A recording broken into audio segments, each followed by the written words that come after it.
boa noite, como vai todo mundo? Mais uma vez estou aqui para deixar uma palavra para o coração, para os nossos corações, para a nossa meditação, né?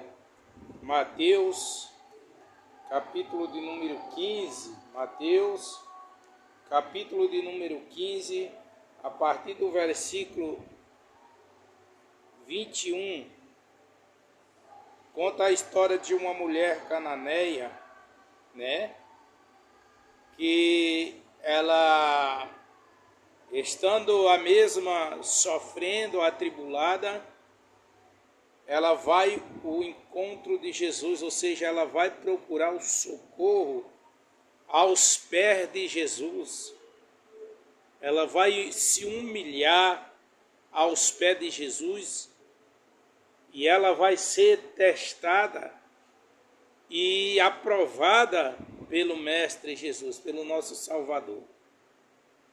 A Bíblia vai dizer que, partindo Jesus de uma cidade, né, partindo ele de Tiro e de Sidom, né, uma mulher cananeia que saía daquelas cercanias,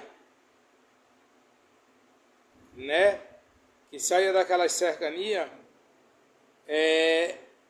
clamou, dizendo: Senhor, filho de Davi, tem misericórdia de mim, que minha filha está miseravelmente endemoniada. Mas ele não lhe respondeu nada. Jesus, ele permanece em silêncio. Não lhe respondeu palavra nenhuma. E os seus discípulos, chegando ao pé dele, rogaram-lhe dizendo: despede quem vem gritando atrás de nós. E ele respondeu e disse: eu não fui enviado, senão as ovelhas perdidas da casa de Israel. Então chegou ela e o adorou, dizendo: Senhor, socorre-me. E ele, porém, respondeu e disse: não é bom pegar o pão dos filhos e deitá-la aos cachorrinhos. E ela disse: sim, Senhor, mas também os cachorrinhos comem das migalhas que caem da mesa dos seus filhos. Das migalhas que caem da mesa dos seus filhos. Então respondeu Jesus e lhe disse: mulher, grande é a tua fé, seja isso feito para contigo como tu desejas. E desde aquela hora a sua filha ficou sã. Um exemplo, irmão, de fé. Um exemplo, irmão, de crença, de esperança. Uma mulher que estava atribulada de espírito, cansada de sofrer, porque tinha sua filha que era atormentada por demônio, era possessa por demônio, o demônio o judiava da sua filha. E agora, saindo Jesus com os seus discípulos e aquela multidão que o seguia, dali da região de Tiro e de Sidom, essa mulher agora, percebendo aquela multidão, ela sai atrás, caminhando atrás de Jesus e clamando: Jesus, filho de Davi, tem misericórdia de mim. Jesus, filho de Davi, tem misericórdia de mim. Ela saiu como aquele cego de Jericó, como aquele cego que estava sentado, aleluia, ali perto da entrada da cidade de Jericó. Há pessoas que digam, se não me falha a memória, livros de Lucas, vai falar que ele estava à saída da cidade de Jericó.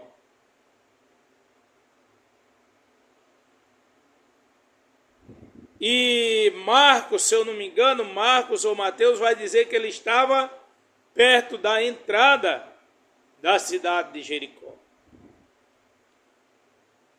Então nós vamos entender, a princípio nos dá a entender, aleluia, que há uma contradição entre essas três referências a respeito do cego de Jericó.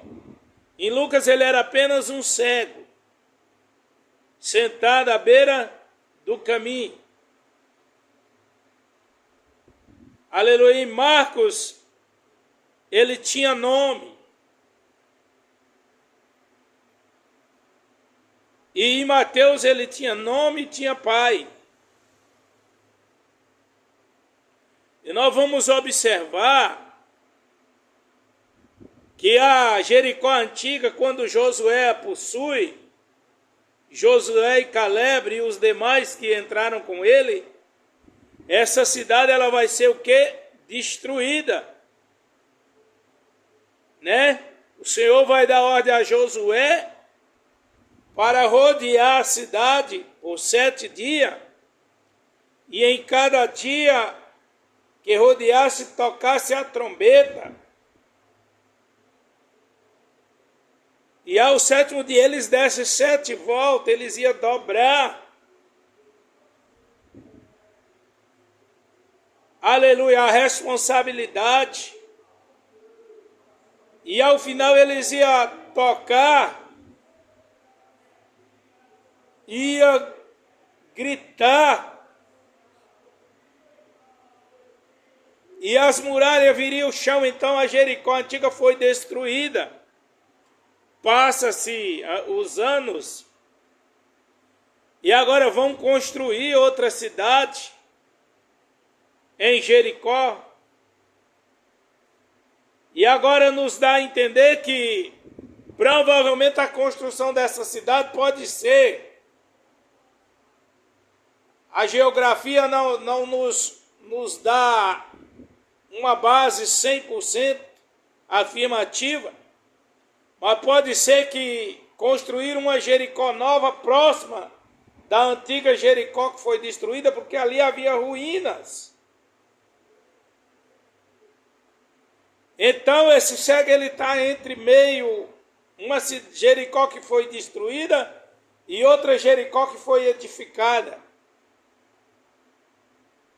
Mas ele está lá, sentado à beira do caminho, e de repente ele vê Jesus passando. Existia um costume em Israel que todo aquele que era cego ou deficiente, que não podia trabalhar para tirar o seu sustento, era lhe dado uma capa.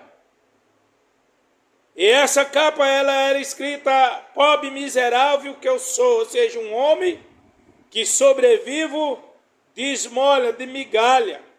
Então vivia a pedir esmola para sobreviver. Por isso havia esse nome na sua capa: pobre, miserável que eu sou. Uma pessoa que dependo de esmola para viver. Este cego, vendo a multidão passar, ele também pergunta o que está acontecendo, e alguém vai falar: Jesus está passando, e ele vai gritar com a mesma veemência que esta mulher cananeia clamava. Ele vai gritar dizendo: Jesus, filho de Davi, tem misericórdia de mim. Jesus, filho de Davi. A multidão dizia: cala-te. Os discípulos diziam: cala, para de incomodar o mestre. E ele gritava mais alto: Jesus, filho de Davi, tem misericórdia de mim. Jesus vai parar para o cego de Jericó e vai falar para os inimigos daquele cego, que era aquela multidão que mandava ele se calar para não incomodar o mestre. Vai dizer, chamai-o, trazei-o. E eles vão buscá-lo até Jesus. E Jesus vai dizer, o que tu queres? Aleluia. E ele vai dizer, Senhor, eu quero ver. Jesus, eu quero ver. E Jesus vai dizer para ele, a tua fé te salvou, veja. E ele agora passa a enxergar. Essa mulher de alma atribulada, essa mulher cananeia, ela está atrás de Jesus, clamando, Jesus, filho de Davi, tem misericórdia de mim. E os discípulos que andavam com Jesus, que aprendia com Jesus, eles aproximam-se do mestre e falam, Senhor, despede, manda embora. Manda se calar essa mulher que vem atrás de nós gritando, criando escândalo. Jesus vai responder para eles, eu não vim, o Filho do Homem ele não veio senão para as ovelhas perdidas da casa de Israel. E vai olhar e ela vai se aproximar de Jesus e se prostrar. Olha a humilhação dela. Olha a fé desta mulher. Ela vai se prostrar aos pés de Jesus. E vai clamar, Senhor, tem misericórdia de mim, eu tenho uma filha. Porque eu tenho uma filha atormentada de demônio, Jesus. Como se ela estivesse dizendo, liberta a minha filha, cura a minha filha, porque eu já não aguento mais. Mas Jesus vai colocar ela à prova. Vai dizer, olha, não convém, não é bom que eu pegue, que eu deito os pães dos filhos, da mesa dos filhos aos cachorrinhos. Palavra dura esta, irmão. Mas para Israel, para o povo judeu, os cananeus era comparado a um povo pecador, a um povo imundo. Por isso Jesus diz que não é lícito lançar o pão da mesa dos filhos aos cachorrinhos, porque a promessa da salvação era para quem, irmão? Era para Israel, não era para Cananeia. Era para Jerusalém. A promessa da salvação era para Jerusalém. Não era para Cananeia.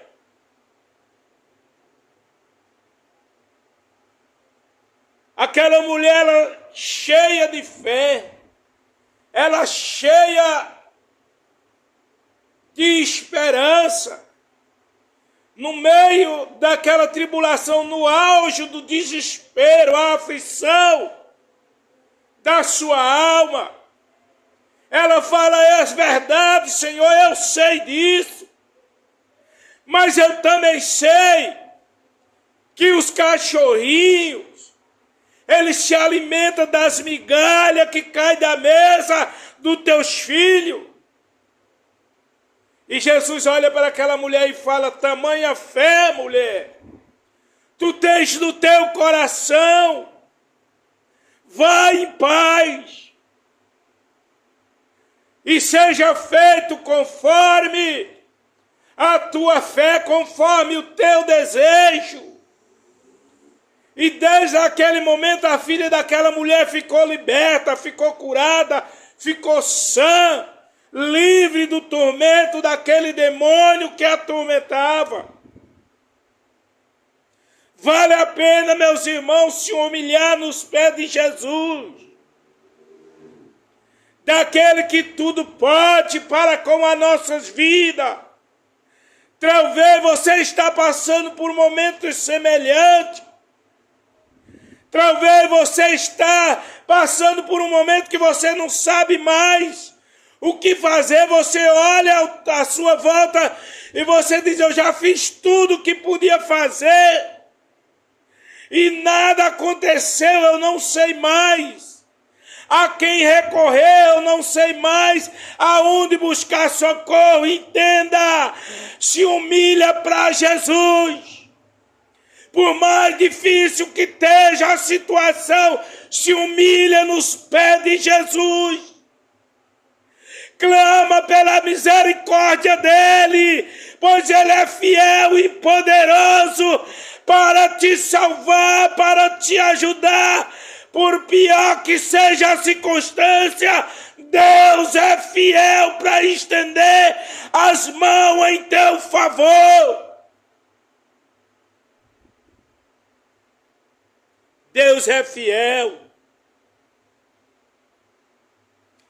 Ele diz: porventura os meus ouvidos estão agravados, para que não possa te ouvir.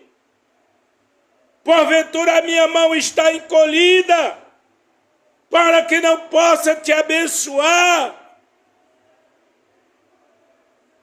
Se os filhos do homem lhes pedem pão, porventura dará uma pedra? Ou se pede peixe, porventura dará uma serpente? Não! Se vós, homens que são maus de coração, sabe dar boas coisas, boas dádivas aos seus filhos, quanto mais o Pai que os criou, o Pai que estás nos céus, Ele dá o melhor, Ele tem o melhor para você. Ele quer o melhor para você. 2 Crônicas 7,14. Se este meu povo que chama pelo meu nome se humilhar e se arrepender dos seus maus caminhos e buscar a minha face, eu ouvirei dos céus e abrirei a porta e as janelas dos céus e derramarei uma bênção sem medida. E comerás o melhor dessa terra. Deus, Ele não, aleluia, se alegra com o teu sofrimento. Jesus, Ele quer mudar a tua história.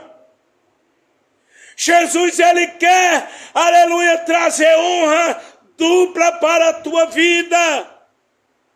Ele quer lhe tirar da terra de Lodebar e fazer você sentar na mesa do rei. Ou seja, Ele quer te colocar em lugar de honra ainda nesta vida. Ele tem promessa de honra para a tua vida. Então creia, meus irmãos, acredite, meus amados, Deus tem, aleluia, uma promessa para você. Se você crê, curta, comenta, compartilha. Aleluias! E Deus abençoe a tua vida. Graças a Deus.